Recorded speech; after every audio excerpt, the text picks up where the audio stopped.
부자유별, 부자유치는 들어봤지만 부자유별은 흔하지 않은 말이죠. 여기에 별자는 나눌 별자입니다. 갈라서다, 떠나다, 나누다, 헤어지다. 그래서 이별, 별세 뭐 이런 거 쓸 때에 이 별자를 쓰죠. 얼마나 아버지와 아들 사이에 정이 없는 일들이 많으면 오륜에서 사람의 가장 중요한 원리 중에 하나는 아버지와 아들 사이에 친함이 있어야 한다라고 했을까요? 이런 글자는 없지만 이런 현상은 우리 사회에 많이 있습니다. 분명히 그 아버지의 아들입니다. 가족 관계부를 떼어보면 거기 아들로 등재되어 있습니다. 관계, 자. 그래서 자기 이름이 써 있는데 실제로 그 아버지와 아들과의 거리가 있습니다. 제가 이런 것도 보았습니다. 아버지는 아래층에 살고 아들은 2층에 삽니다. 아버지와 아들, 분명히 그 아버지가 낳았고 아들은 그 아버지의 아들입니다. 둘 사이에 아무런 정이 없습니다. 왜 정이 없을까요? 언젠가부터 두 사람들은 말을 하지 않았습니다. 아버지는 아들이 불편했고 아들은 아버지가 서운했습니다. 말을 하지 않은 시간이 몇 년이 지나가면서 이들은 서로 식사도 같이 하지 않았고 함께하는 시간을 다 차단해버렸습니다. 아버지가 없는 시간에 아들이 들어오고 아버지가 먹지 않는 시간에 밥을 먹습니다. 이렇게 아들이 불편한 아버지, 아버지에게 정없는 아들, 아버지의 식구들에게 마음이 닫혀버린 아들에게 무슨 삶의 맛이 있겠습니까? 무슨 삶의 기쁨이 있겠습니까? 이 아들이 어디 가서 뭘 한들 마음의 활력이 있겠습니까? 그건 그 집 얘기고 여러분은 어떠십니까? 하나님 보고 아버지 그렇게 기도하시는 여러분 부자유치는 하십니까? 혹시 부자유별하고 있지는 않습니까? 이 시대에 많은 하나님의 아들, 딸들의 모습이 부자유별입니다. 왠지 하나님이 서먹합니다. 그리고 내가 그렇게 해달라고 기도했는데 들어주지 않은 것 때문에 하나님이 서운합니다. 하나님이 낯이 섭니다. 곧 의붓아버지 보듯이 하나님께 정이 느껴지지 않습니다. 무언가 하나님과 나 사이에 보이지 않는 장벽이 있는 것처럼 느껴집니다. 하나님은 그 이상 나에게 가까이 올 수 없고 나는 그 이상 더 하나님께 가까이 갈 수 없는 무언가 투명한 벽이 있는 듯 싶습니다. 이런 하나님의 자녀가, 부자유별한 하나님의 자녀가 힘이 있고 매력이 있고 영향력이 있고 열매가 넘치는 이런 삶을 살 수 있겠습니까? 그럴 수 없습니다. 만에 하나 여러분의 삶이 힘이 없고 기쁨이 없고 살 맛이 없고 비전이 없고 마음의 평안이 없고 여러분으로 말미암은 영향력이 없다면 그것은 여러분이 살고 있는 현실 때문이 아니고 여러분의 아버지이신 그 하나님과의 정이 없기 때문이지 아닐까요? 그러나 이것은 주님이 우리에게 기대하시는 삶이 아닙니다. 예수님이 이 땅에 오셔서 십자가에 못 박혀 죽으시고 다시 살아나시고 성령으로 다시 오셔서 여러분과 내 마음을 두드려 우리 안에 거주하시는 그분의 삶이 우리를 통해 나타나기를 원하는 그 삶의 모습은 그런 모습이 아니었습니다. 내가 온 것은 양으로 생명을 얻게 하고 더 풍성히 얻게 하려는 것이라. 하나님의 자녀의 삶은 힘이 있습니다. powerful. 마음의 평안이 있습니다. peaceful. 세상에서 줄 수 없는 큰 기쁨이 있습니다. joyful. 내 삶이 특별하지 않아도 의미가 있습니다. meaningful. 아주 작은 일이지만 매일매일 내 힘과 내 노력이 아닌 뭔가 제3의 변수에 의해서 내 삶이 진행되는 기적이 있습니다. wonderful. 주님이 주고 싶으신 삶이 바로 그런 삶입니다. 그런데 그런 성경적인 삶의 모습과 오늘 살아가는 하나님의 아들로서의 내 삶은 상당히 거리감이 있습니다. 뭐가 문제일까? 무엇 때문에 영적으로 정이 없을까? 무엇 때문에 하나님과 부자 유별한 상태가 지속될까? 이 문제를 우리가 해결해야 합니다. 이 문제를 해결하지 않고 가면 크리스천으로서 여러분의 삶의 경륜이 늘어나면 늘어날수록 제가 예로 들었던 1층 아버지, 2층 아드님과의 그런 불행은 우리의 영혼 속에서 얼마든지 재현될 수 있습니다. 어떻게 해야 할까요? 그에 대한 처방이, 해답이 하나님의 말씀인 성경에 있습니다. 오늘부터 저는 여러분과 함께 요한 1서를 탐색해 나갈 것입니다. 요한 1서를 순례해 나갈 동안 여러분이 하나님과 정이 깊은 아들이 되기를 원하고 하나님과 부자 유친한 영적 친교가 활성화되기를 바랍니다. 요한 1서 1장 1절부터 4절까지를 오늘 보겠습니다. 요한 1서 1장 389페이지쯤에 있습니다. 다 찾으셨으면 저와 함께 읽겠습니다. 태초부터 있는 생명의 말씀에 관하여는 우리가 들은 바요, 눈으로 본 바요, 자세히 보고 우리의 손으로 만진 바라. 이 생명이 나타나신 바 된지라. 이 영원한 생명을 우리가 보았고 증언하여 너희에게 전하노니 이는 아버지와 함께 계시다가 우리에게 나타나신 바 된 이시니라. 우리가 보고 들은 바를 너희에게도 전함은 너희로 우리와 사귐이 있게 하려 함이니 우리의 사귐은 아버지와 그의 아들 예수 그리스도와 더불어 누림이라. 우리가 이것을 쓰면 우리의 기쁨이 충만하게 하려 함이라. 요한 1서는 우리들을 위한 책이지만 우리에게 쓰여진 책은 아닙니다. 요한 1서의 원독자는 여러분과 내가 아니고 AD 100년경에 로마 제국에 퍼져 살던, 특별히 에베소 지역에 살고 있었던 성도들입니다. 영적인 소원함, 영적인 서먹함, 하나님이 부담스럽고 하나님이 낯선 이 정없는 현상은 21세기 여러분과 제 문제만이 아닙니다. 이것은 예수님을 믿는 아버지가 돌아가시고 예수님을 믿으시던 할아버지가 돌아가시고 그 믿음을 물려받은 아버지가 돌아가시고 난 2대, 3대의 시대를 맞이했던 이 초대 성도들에게도 똑같은 문제가 있었습니다. 사도 요한이 그들의 삶을 들여다볼 때에 이들의 가장 큰 문제는 핍박이 아니었습니다. 고난이 아니었습니다. 가난이 아니었습니다. 핍절이 아니었습니다.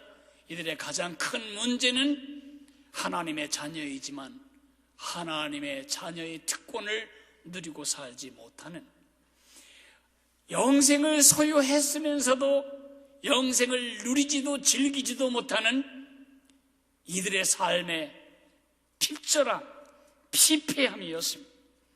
이 문제에 대해서 해결하기 위해 요한은 요한 1서를 기록합니다. 요한 1서를 잘 읽어보면 4번이나 내가 이 편지를 너에게 쓰는 목적은 이것이다 라고 4번이나 말합니다. 1장 4절 우리가 이것을 쓰면 우리의 기쁨이 충만하게 함이라. 기쁨이 충만하게 함이라. 2장 1절 내 자녀들아 내가 이것을 너희에게 쓰면 너희로 죄를 범하지 않게 하려 함이라. 죄를 범하지 않도록 하기 위해 쓴다.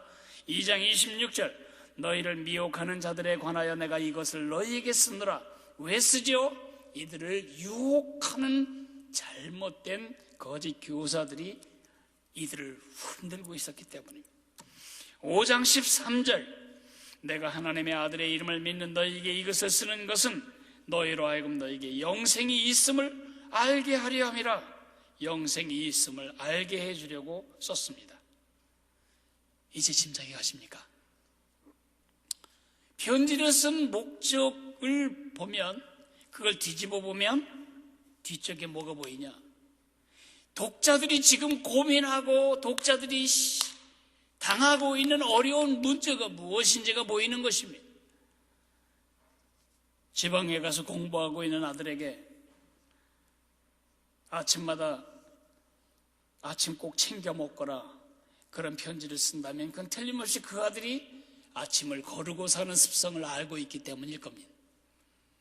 미국에 가 있는 딸에게 밤중에 너무 늦게 다니지 마라 그렇게 쓴다면 그 딸이 밤중에 잘 놀러 다니는 딸일 가능성이 큽니다. 기도 많이 해라. 그건 우리가 기도를 안 하기 때문에 쓰시는 말인 것처럼 이 네 가지 목적은 이 당시 성도들의 문제를 우리에게 반증하는 증거입니다. AD 70년 예루살렘이 로마에 의해서 초토화되고 예루살렘에 살고 있던 수많은 성도들은 로마 제국 전역에 흩어져 살게 되었습니다. 핍박이 옵니다. 시저, 로마 황제가 신이다. 시저가 주시다. 시저가 주라고만 말한다면 어떤 종교도 다 용납하겠다.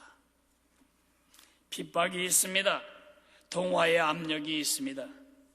성도들은 피로감에 지칩니다. 이 핍박이 물러가도록 기도하지만 핍박은 물러갈 기세가 보이지 않습니다. 이들은 적당히 타협하기 시작합니다. 누나 좋고 매형 좋은 믿음으로 세상에서도 좋고 주님께도 좋은 적당선의 타협선의 믿음을 가지고 이들이 죄를 짓고 살아갑니다. 거짓 선생들이 이들을 흔들어댑니다.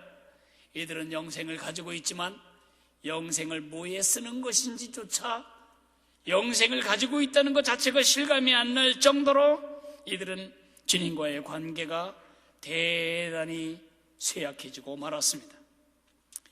요한 사도는 너희가 이렇게 된 이유는 너희가 하나님과 영적인 부자 유별이 되어버린 것은 너희들이 하나님께 정이 떨어져 버린 이유는 친교 때문이다. 펠로우십 때문이다. 그러므로 이런 병의 치료약도 친교고 이 병의 원인도 친교입니다. 친교를 실패했기 때문에 이런 병이 들었다면 이 병을 치료하는 치료약은 친교뿐이다. 요한 1서를 읽어보면 안다는 말이 38번, 사랑이라는 말이 33번 나옵니다. 누군가를 더 깊이 알아가고 더 자세히 알아가고 더 인격적으로 알아가고 그의 약점을 알아가고 그의 장점을 알아가면서 사랑이 싹이 틉니다. 그렇게 사랑이 싹이 트다 보면 친구가 됩니다. 얼마 안 있다가는 애인이 됩니다. 조금 더 가면 오빠 동생 됩니다. 조금 있으면 여보 당신 됩니다. 그게 정이고 사랑이죠. 아주 남남이었던 한 남자와 한 여자가 부부가 돼서 살아가는 데까지의 과정이 무엇이었습니까? 친교입니다. 펠로우십. 왜 그게 그렇게 중요할까요?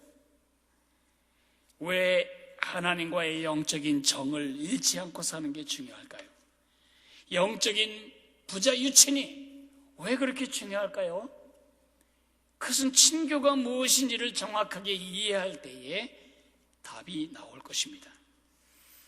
친교란 말은 영어로 펠로우십인데 영어로 펠로우십을 말하는 이유는 그게 이해가 쉽기 때문입니다. 교제라고 말하면 와닿지 않습니다. 원조 교제도 있고요. 그 남자와 그 여자 교제한데 그것도 있고요. 교제란 말이 너무 많이 오염이 돼서 제가 교제란 말을 못 쓰는데, 교제라고 번역하든 친교라고 번역하든 펠로우십이란 단어의 번역입니다. 펠로우는 동료란 말이고 십은 배란 말입니다. 두 선원이, A 선원, B 선원이 같은 배에 타고 있으면 이들은 동료 선원입니다. 배가 침몰하면 같이 죽어야 합니다. 목이 마르면 물을 나눠 마셔야 합니다. 한 사람이 아파 놓으면 다른 사람이 그의 짐까지 다 져야 합니다. 이렇게 공통의 것을 나누고 내 것을 네 것으로, 내 것을 내 것으로 같이 공유하는 관계를 친교라고 부릅니다. 우리의 친교란 아버지이신 하나님과 우리 안에 계신 우리의 주 예수님과의 인간적이고 개인적인 정을 말하는 것입니다. 정이라고 하는 것은 사상과 정이 붙지는 않습니다. 제가 자유민주주의와 정들지는 않습니다. 내가 자유민주주의를 사랑하고 그것을 신봉하지만 정이 깊은 건 아닙니다.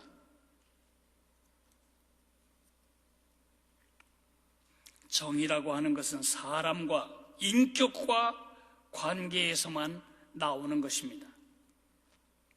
제가 세종대왕을 존경합니다. 그러나 세종대왕에게 제게 정이 없습니다. 세종대왕만 생각하면 막 가슴이 아리고 뭘 해드리고 싶어서 카톡 올리고 그런 일은 없습니다. 왜요? 그거는 살아있는 인격이 아닙니다. 불교도는 부처님에 대해서 정을 가지고 있지 않습니다. 부처님이 남겨주고 가신 그의 교훈, 부처님의 교훈을 사랑하고 순종하려고 하지만 부처님에게 개인적으로 정을 느끼며 살아가는 것은 아닙니다. 아이디어는 정을 느끼는 대상이 아닙니다. 정은 마음이 통할 수 있고 감정이 통할 수 있고 의지가 통할 수 있는 살아있는 인격과만 정을 주고 받을 수 있는 것입니다. 오늘 사도 요한은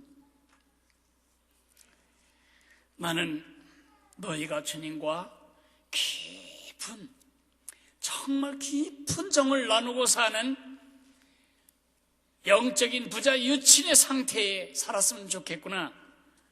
나는 너희가 하나님과 정말 친했으면 좋겠다. 나는 너희가 예수님과 친한 사람이 되었으면 좋겠다. 그래야만 너희가 그 핍박과 고난과 어려움 속에서도 복된 하나님의 사람의 삶을 살 수 있기 때문이다.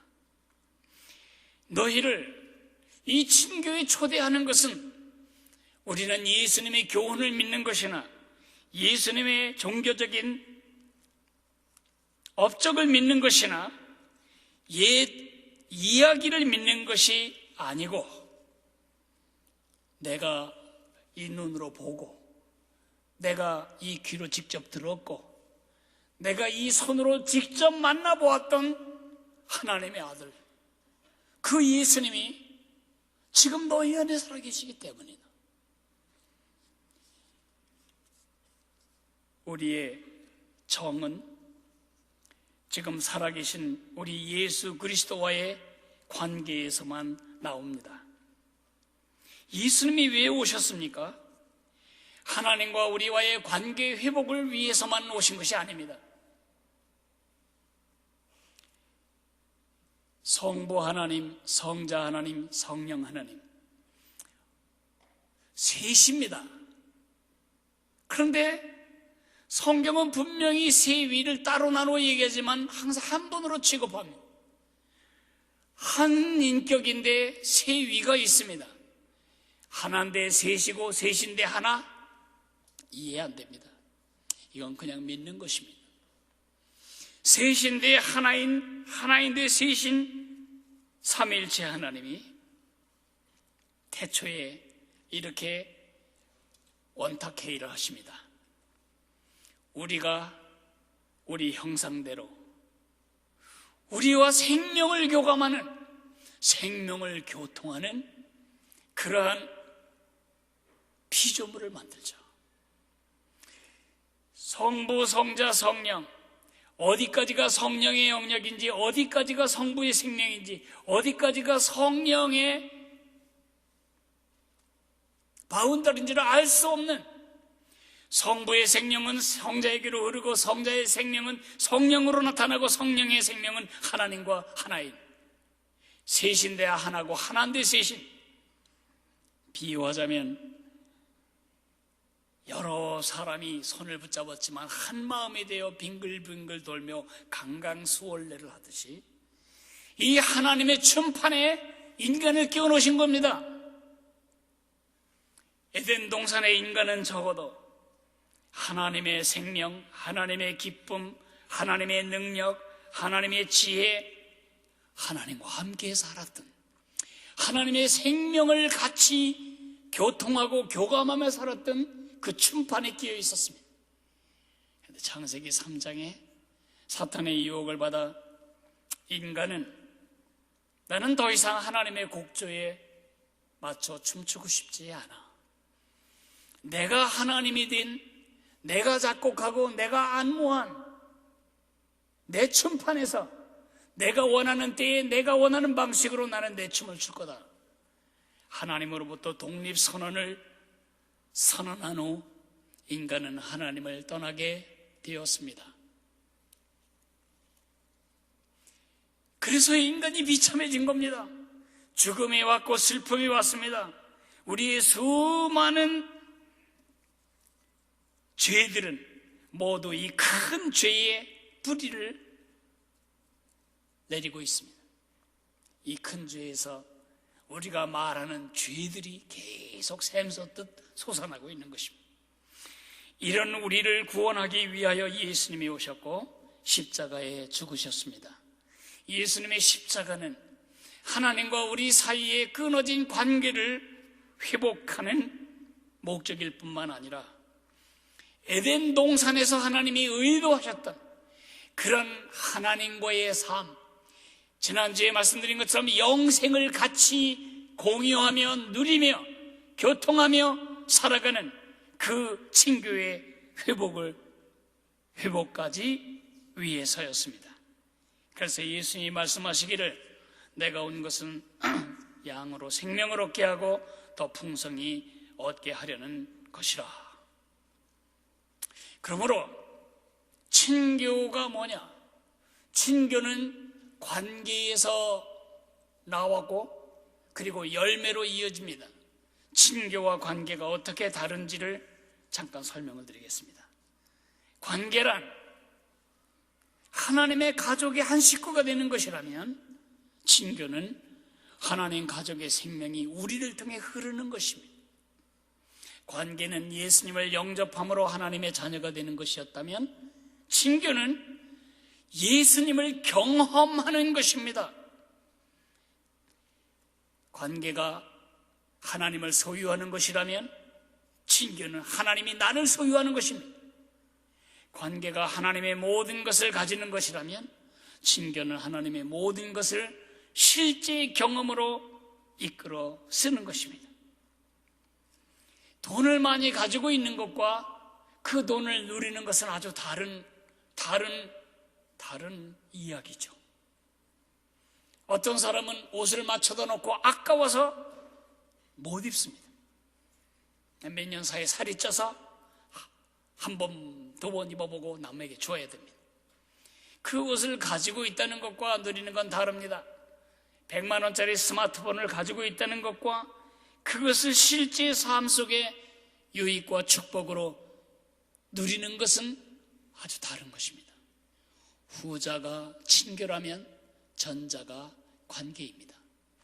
이것을 그림으로 그리자면 나무로 쉽게 비유할 수 있겠습니다. 관계는 나무 뿌리와 같습니다. 하나님의 자녀가 되다. 그리고 그 하나님과의 정 깊은 교통을 통해서, 그 친교를 통해서 관계에서 자원을 끌어올려서 열매를 맺는 것입니다. 오늘 그 열매를 4절에서는 기쁨이라고 말하고 있습니다. 너희의 기쁨이 충만하게 하려 함이라. 우리의 기쁨이 충만하게 하려 함이라. 돈 없어도, 된 거 없어도, 이룬 거 없어도 정 많은 가정에 있는 아이들은 행복합니다. 그러나 아무리 좋은 시설에서, 아무리 좋은 영양가 있는 음식을 공급받을지라도 정 없는 양로원에 가서는 노인들이 행복하지 않습니다.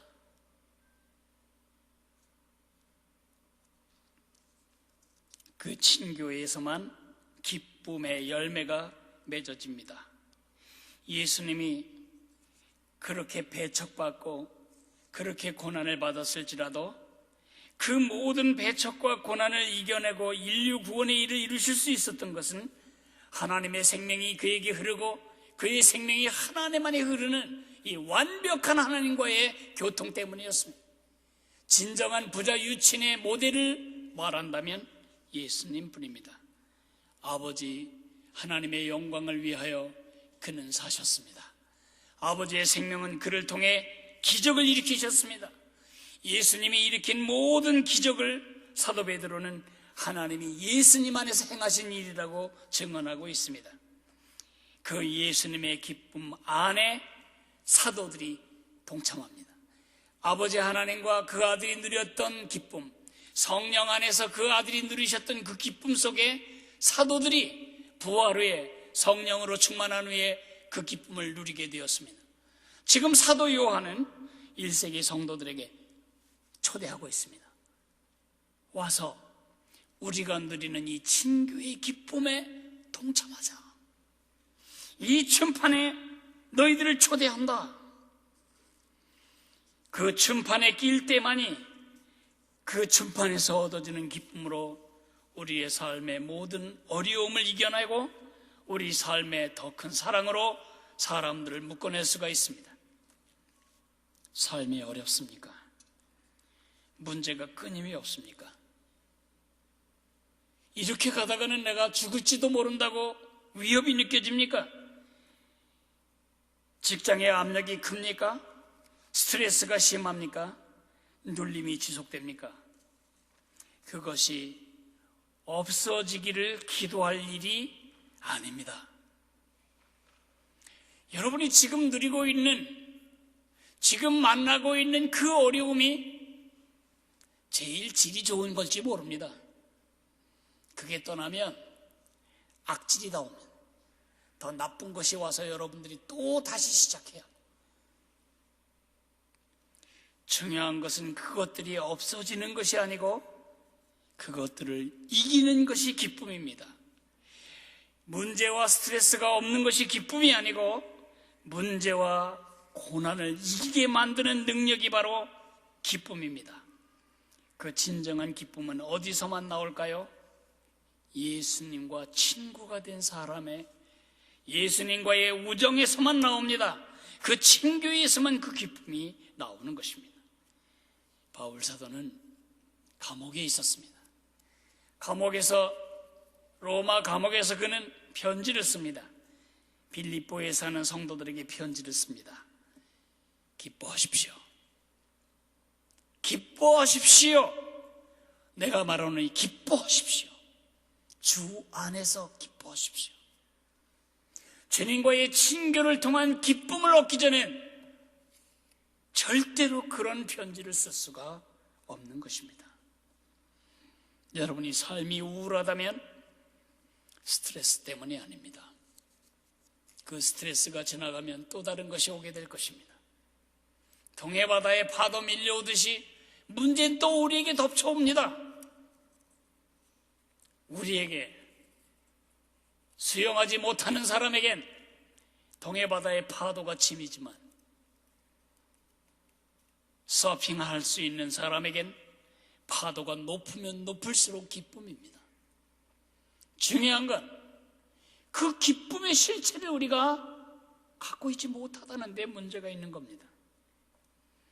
어떻게 해야 될까요? 이제 적용으로 제가 두 가지를 말씀드리겠습니다. 첫째로는 관계에 머물지 말라는 것입니다. 관계에 주저앉아 있지 말라는 것입니다. 많은 성도들이 말합니다. 난 하나님의 자녀입니다. 나는 기독교인입니다. 이력서에도 쓰고 인구조사할 때도 말합니다. 나는 기독교인이라고. 관계는 의심할 여지가 없습니다. 그러나 거기에 머무르면 안 됩니다. 정을 나누며 친교 속에서 자라가야 합니다. 부부가 결혼을 했습니다. 특별히 여건이 그래서 갑작스럽게 만났고 갑작스럽게 결혼을 했습니다. 반듯한 부부입니다. 한 사람은 신랑이고 한 사람은 신부입니다. 관계는 분명하지만 그날 이후로 이들이 천국을 누리며 사는 것은 아닙니다. 만약에 그 첫날 밤에 정이 떨어져 버렸다면 저 사람은 죽는 날까지 불행합니다. 부부가 결혼한 후 정이 쌓아집니다. 정을 느낍니다. 정을 나눕니다. 정이 통합니다. 정이 쌓입니다. 정으로 하나가 됩니다. 정으로 행복합니다. 그게 부부가 살아가는 길입니다. 친교하지 않는 부부는 법적으로 관계만 있지 정이 없습니다. 남편은 아내가 죽기를 기다립니다. 아내가 병실에서 죽으면 영안실까지 옮길 때 남편이 따라가면서 말한대요. 조심하세요. 조심하세요. 조심. 혹시 떨어뜨리면 다시 살아날까 봐. 이것을 정상적인 부부 생활이라고 말할 수 없습니다. 정이 없는 부부는 그것은 지옥입니다. 부자 관계에 정이 없으면 그 집안에 들어가는 일이 지옥입니다. 정을 이규태 씨가 이렇게 정의해 놓은 것을 제가 읽었습니다. 정의란 마음신변에 살생자 밑에 우물정자가 붙은 것이다. 다시 말해서 정이라고 하는 건 이 마음 안에 생명의 물을 계속해서 솟아내는 샘물 같은 것이다. 그러므로 정을 침체되고 고여있고 멎어있는 것으로 인식하는 것은 잘못입니다. 부부가 결혼했는데 정을 쌓아가지 않으면 관계가 썩습니다. 고여있기 때문입니다. 물도 피도 고여있으면 썩는 것입니다. 그러므로 이 정은 흐르는 것이고 역동적인 것입니다. 그는 이렇게 말합니다. 정은 존재하되 역동적으로 존재한다. 그 없는 것에 손을 대고 그 없는 것에 오장육부가 높고 그 없는 것에 살이 여윈다. 아주 이렇게 느껴지네요. 정의 없이 산다는 것은 바짝바짝 사람을 마르게 합니다. 정의 없이 살아가는 것은 오장육부가 녹아버릴 만큼의 고통입니다. 정은 행동의 근원이며 에너지의 발산이다. 사람과 사람을 연결해주는 기운이며 팀을 만들어주는 본드다. 사람과 사람 속을 타고 흐르는 것이 정이다. 정이 가면 남남이 부부가 됩니다. 정이 가면 남남이 의형제가 됩니다. 정이 가야 그 관계는 기쁨을 만들어내는 삶의 활력을 주는 친교로 성숙해 갑니다. 예수님과 친해지셔야 합니다. 여러분, 어떻게 친구가 되죠? 자주 만나야 합니다. 제가 어떻게 친구가 되죠? 그렇게 지난 수요일 날 물었더니 어떤 형제가 말했습니다. 노상부터 있어야 정이 친구가 된다. 그렇습니다. 친구는 같이 있어야 합니다. 같이 있는 횟수와 시간이 길어지고 많아질수록 결혼으로 갈 가능성이 큽니다. 여러분은 주님과 얼마나 같이 계십니까? 여러분은 하나님과 얼마나 함께 하십니까? 여러분이 하나님과의 정을 온도로 표시한다면 몇 도나 됩니까? 친구가 되려면 자주 만나야 합니다.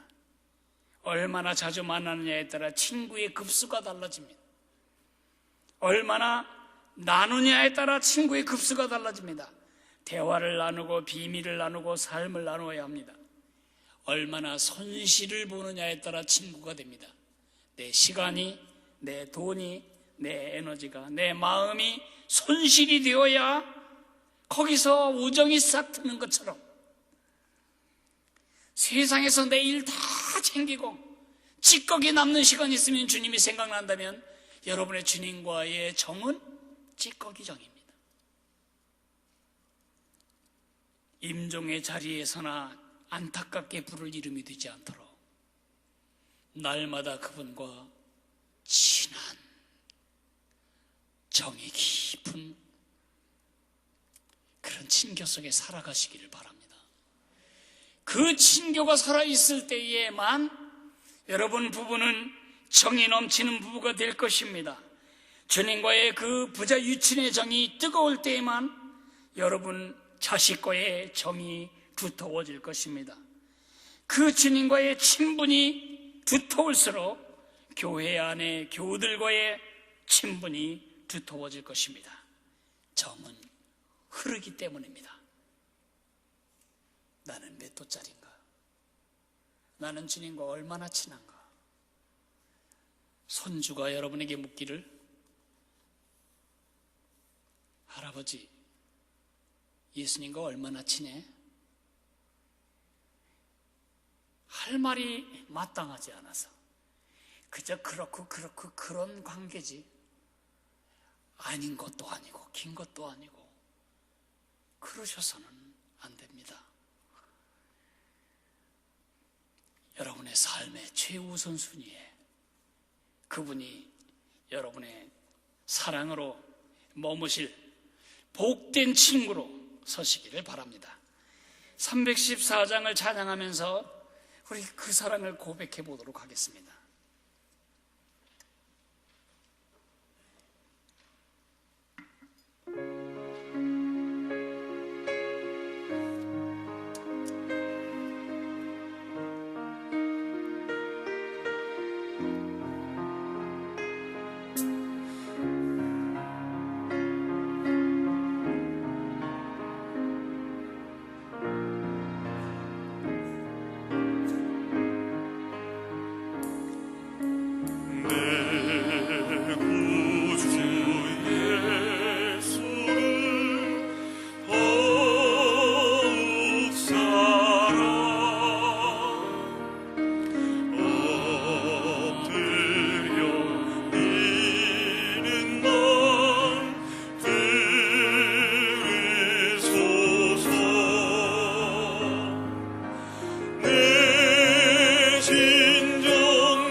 같이 일어나실까요?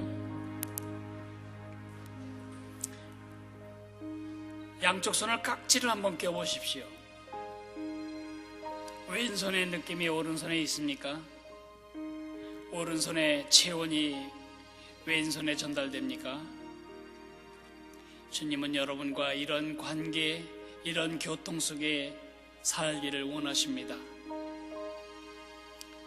이 깍지 낀 손, 왼손이 예수님이라고 생각하고 오른손이 나라고 생각하고, 예수님의 생명이, 예수님의 기쁨이 나에게 전달되고 내 기쁨과 내 사랑이 예수님께 전달되고, 정말 애인이 서로 간에 이 깊은 정을 통해 결혼에 이르는 것처럼, 부부가 이 깊은 정을 쌓아가며 점점 하나가 되는 것처럼, 주님 이제 관계에 머물지 말게 도와주십시오. 이제 친교로 자라가게 도와주십시오. 그 친교가 주는 기쁨으로 세상을 승리할 수 있을 때까지 그 친교가 성숙해 가기를 원하고 정이 자라가기를 원합니다. 우리 같이 기도할까요? 사랑하시는 주님, 은혜를 감사합니다. 하나님, 예수님이 내 구주시고 하나님이 아버지시고 내가 하나님의 자녀라는 관계에 만족하며 거기에 눌러붙어서 아버지 앞으로 나아가지 못한 채 아버지 하나님이여 무늬만 크리스천, 모양만 크리스천인 삶을 살아온 우리에게 오늘 요한일서를 통해 말씀하셨습니다. 얘야, 나와 사귀자꾸나, 나와 정 깊은 아버지의 교제를 나누자꾸나. 주님, 우리가 그리한 아버지와 그리하기를 원합니다. 왼손과 오른손의 느낌이 통하듯이 주님과 느낌이 통하고 생각이 통하고 의지가 통하는 주님의 사람이 되기를 원합니다. 주님의 정이 내 정으로 통하고 내 정이 주님으로 통하고, 그래서 이 정 때문에 우리 가정의 정이 넘치고 우리 교회 공동체의 정이 넘치고 우리 사회를 주님의 정으로 차고 넘치게 만드는 흘러 넘치는 정의 사람들이 되도록 인도해 주시기를 원합니다. 우리 마음속에 우물처럼 샘솟는 정으로 가정을 새롭게 하고 교회를 새롭게 하고 세상을 새롭게 하기를 원합니다. 주 예수